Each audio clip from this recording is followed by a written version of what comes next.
but I want to show you the kit and how does it work. Okay, so this is the kit.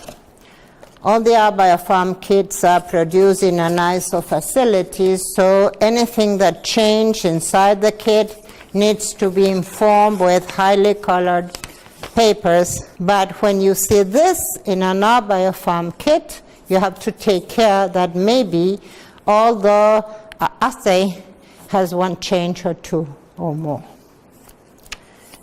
Here in the leaflet, it says that all the components of the kit are ready to use. So here you have the microtiter buffer, we have all the standards, the enzyme solution, and you also have a spiking solution if we want to do fortification and analysis of recovery. So this is the buffer, this is the enzyme, and this is the spiking histamine solution. So these are the 6 standards.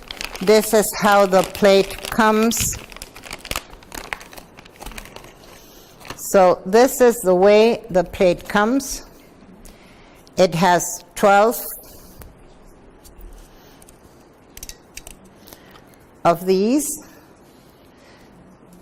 Each of them has 8, and you can break and analyze whatever quantity of samples you have. It always has something silica gel, so for no humidity inside the plate. And if you want, we can run a curve and analyze this sample as if it was really obtained correctly. Wine glass? This is the test implementation. Yeah. So it says that you have to use as many of those as samples you are going to analyze. Then you have to add 150 microliters of buffer carefully.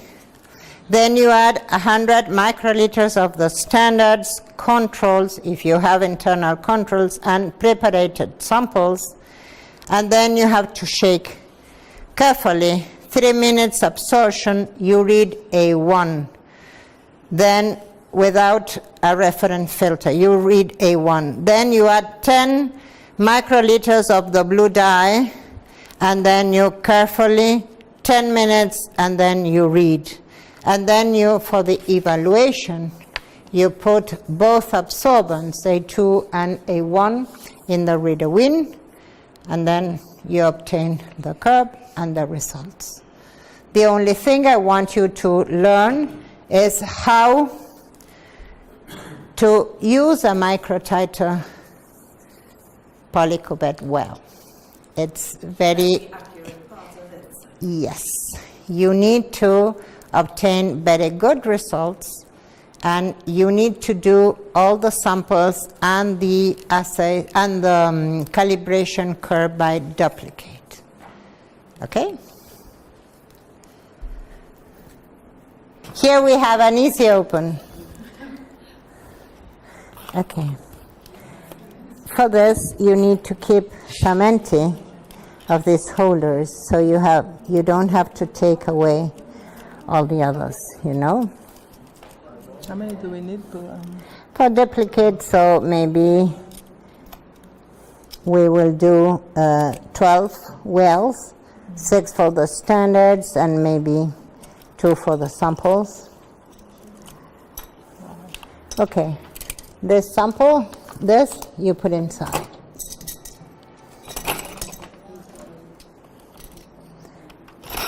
You see it has a dye. It's really reddish at the back. Oh yeah. Yeah. Okay. So,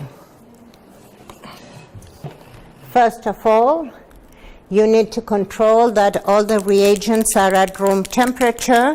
You need to mix the reagents in this way, never in this, because mostly of this solution has a protein base. So if you do like this, foam appears. Okay, so you need to write, okay? So place that pipette in 150 microliters. Is that the instructions there? Yes.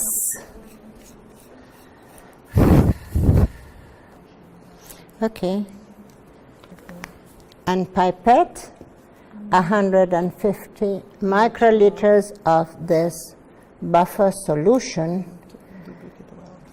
How to work with a polycubette. That's the same for, may I? No, okay, I sit in the other chair. For ELISA systems too. You open your solution, you take a look, you are making the right volume setting of the pipette. First, inside 150, you do like this, squeeze it, you take the plate on one side, on the other, 150, and again. If you are very used to work with this, you do like this. See? So, I put on the first two, 150. So in all the wells, right? Okay. So this is the implementation of the kit. So she did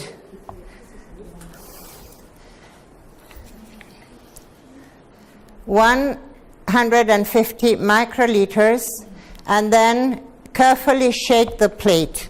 The plate is shaken this way. You take the plate and like this, in the four sides, and that's okay. So now she has to place 100 microliters. She can use this, and she can use one tip for all the standards. You have to take the cap off and use the same tip for this and this, standard one, this, and so on. Okay? One tip for all of them? If you are used to, if not, you use one tip for each one. No, never do that. Never do that like this. And what I do is to open all the cups and place them in order. Standard one, outside that box. I put standard one, standard two. This, yes. You want to in that way? Okay. Standard three. So why do it this way? Okay. 4, 5, and 6.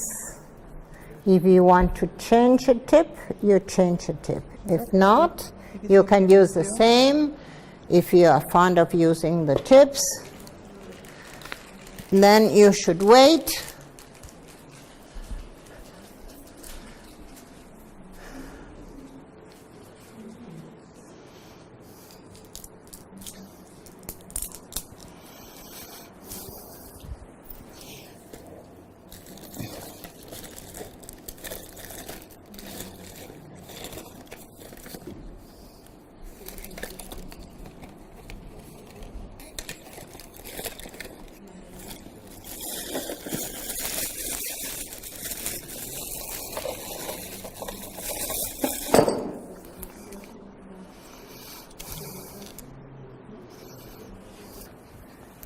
Okay, so she has added this 150 mLs from buffer.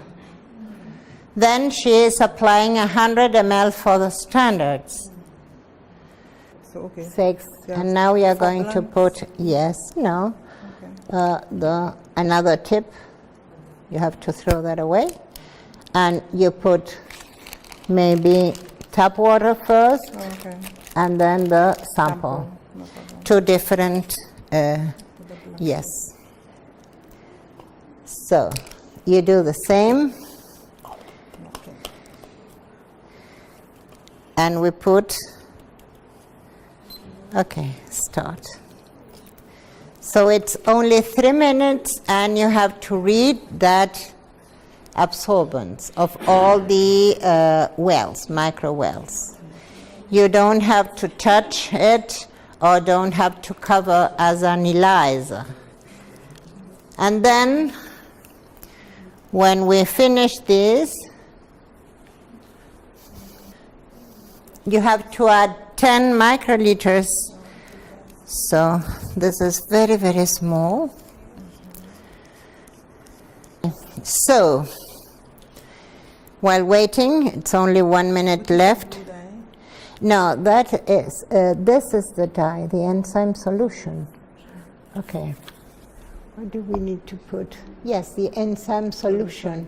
Blue dyed enzyme solution. This is the dye and the enzyme.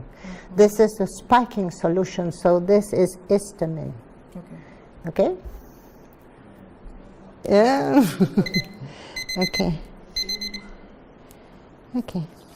It's like a drop. Yes, it's like a drop. You have to touch the side. Put this hand, okay, on there. Yes, there. So you shake the plate and wait for 10 minutes.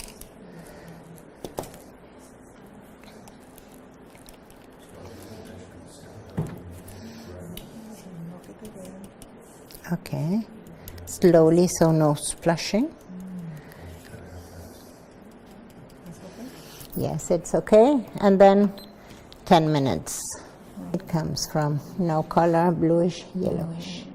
And hopefully it's bluish.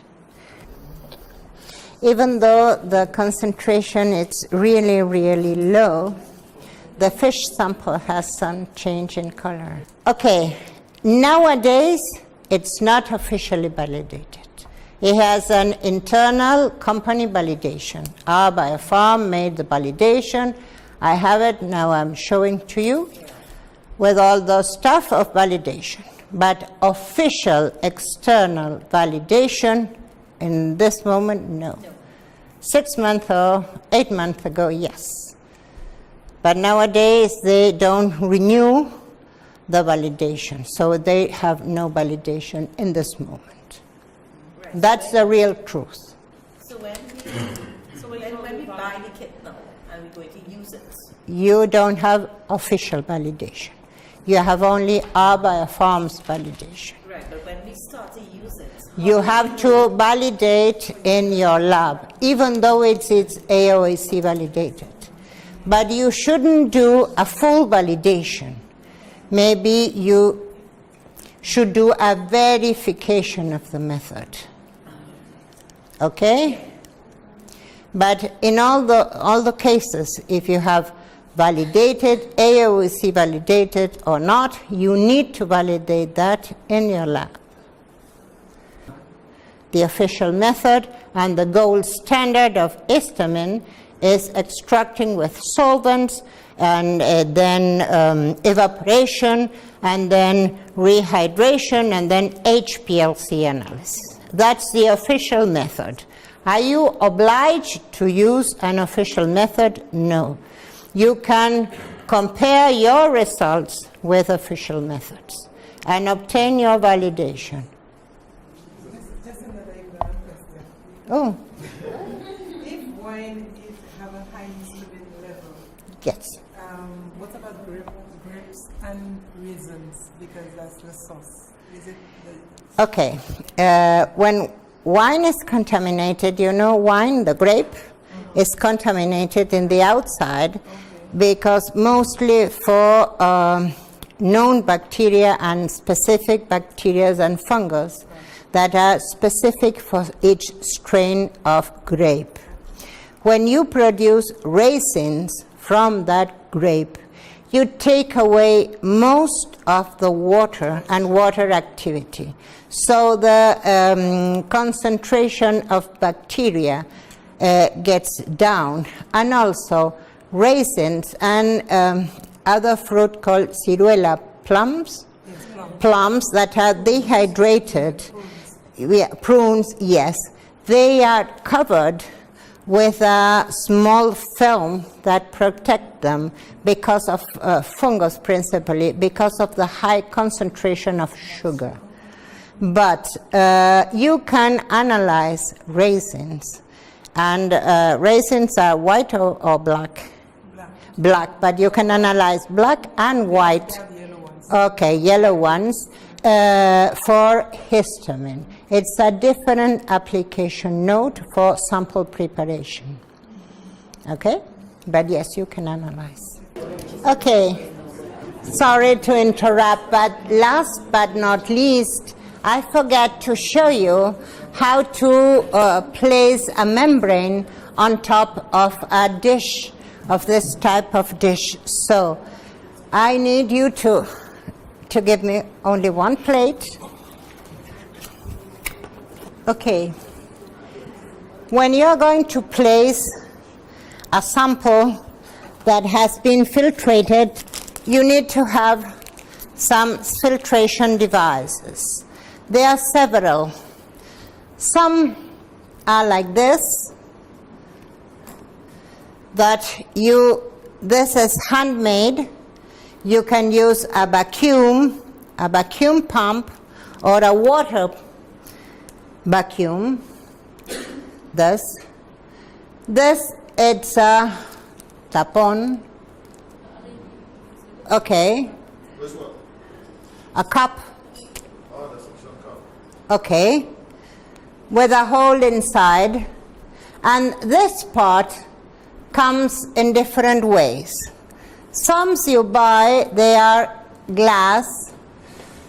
They are somehow expensive. You have to prepare them, sterilize it, and then each time you want to use it, sterilize it.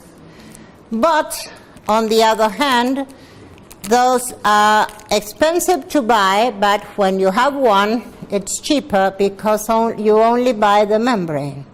And depending on the type of fluid you want to filtrate, you use two types of filter.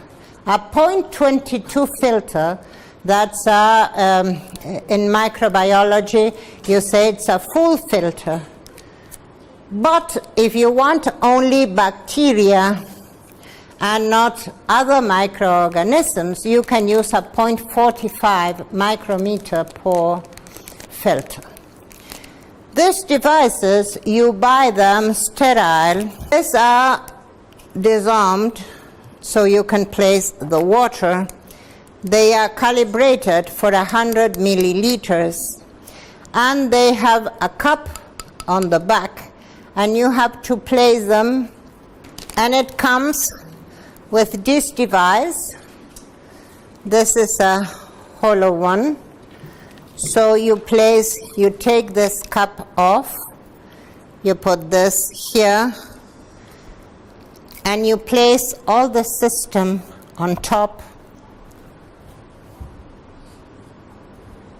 here. On top of here, you place it, you take the cup off, you place 100 microliters, you cap it again, and you open the vacuum system. So all the water start passing here, and the bacteria remains here. When all the water has passed through the filter, you stop the vacuum, and then you rehydrate this with, instead of 1 ml, with 0.9 ml, because the filter has some humidity. Okay? So when you finish that, you take 1 ml of sterile water, 0.9 in the middle. You leave it to spread, and then you take the membrane off. This membrane should be taken with a pair of forceps. Okay, sterile. This forceps you can sterile by inside at 93% alcohol and flame, or you can have sterile forceps. I forget, sterile and not sterile. Okay, I cannot open it. You place it on top, leave it wet. Alone it start getting in contact and start getting wet. You don't have to touch it like this. You leave it so the humidity can come through. This, it's not wet because I haven't filtered anything. But with the moisture it has on top, all the nutrients can go through the membrane and feed the bacteria on top of them. So you cup them and you place in the incubator upside down. And you count them. Tomorrow we'll see with these lines we have grid, we call it, at the back. Okay? So how do you express the results of these?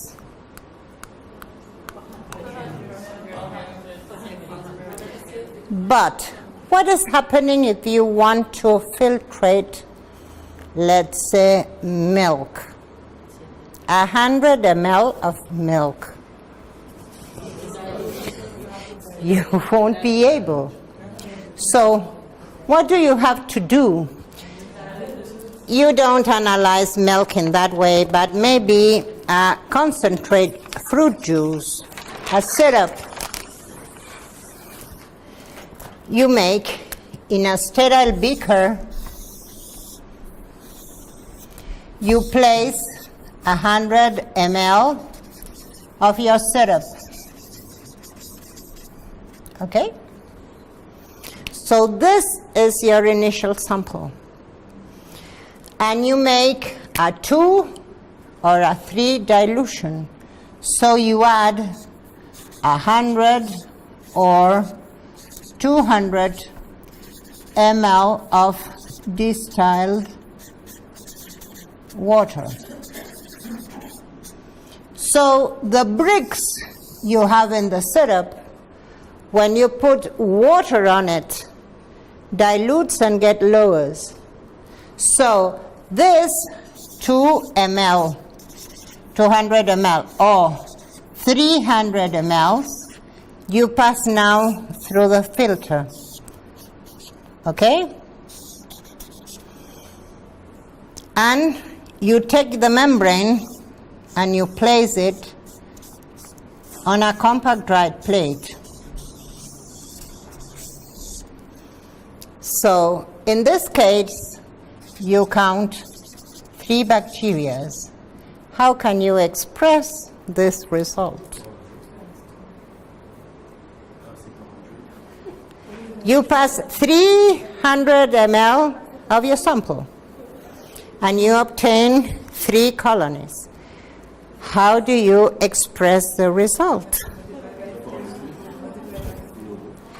It's 3 colony forming unit per 100 ml. Why it's 100 if I put 300? Because 200 is water and it's sterile, so all the bacteria come from the sample. So this is a method you can use even though your sample is very condensed. It has a high break number. So this is the last methodology I wanted you to know. even though it's not used for fishery, it is used in some fish factories to analyze the water, because fish factories are cleaned with water, and the quality of water is highly important. You know, there are some bacteria that are unable to be, that are in the water but not accepted in the water, in drinking water and in tank waters, that they are very prejudicial to fish industry. So this is the method you need to know to analyze the water in a fish factory, and especially in a fish boat. Especially in a fish boat. What you said is the name of the little apparatus. Well, with that piece of apparatus. That key. Yeah, just Any system of vacuum system. You have some manifolds. You can buy some manifolds to analyze plenty of samples. Those manifolds, these are like this.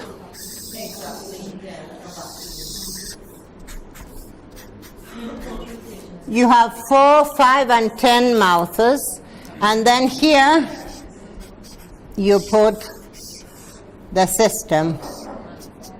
Okay, and here you have to open and close. So you make vacuum here, and you can place the sample on top of this and do multiple filtrations at a time. But this, it's called manifold for vacuum samples. So you can buy that, or you can prepare yours and make 1, 2, or 3 of the samples. If it is water, it runs very nice. If it is very concentrated, it's not running so gently. You don't have to put too much pressure because you can break the membrane. If you see this device has this, we call it pad 2. It's on. It's a very fat filter. That's a guard. That's a filter guard. I don't think it's a guard, because the liquid can cross across it. It's not a guard. It's a filter paper, but it's very thick. So this, we're protecting the membrane. Yes, we call it a filter guard. Oh, okay, so this is a filter guard. Yes. Okay, and you don't have to make a lot of pressure, because this has some holes for the sample can run. If you make a lot of pressure, this goes inside and breaks the membrane. Okay? So this is the last I would like to show you. This has to be used, water analysis, in all factories, fish boats, because water is somehow important for the company and the producer of fresh and canned fish. And that's all for today, because you are all tired of hearing me.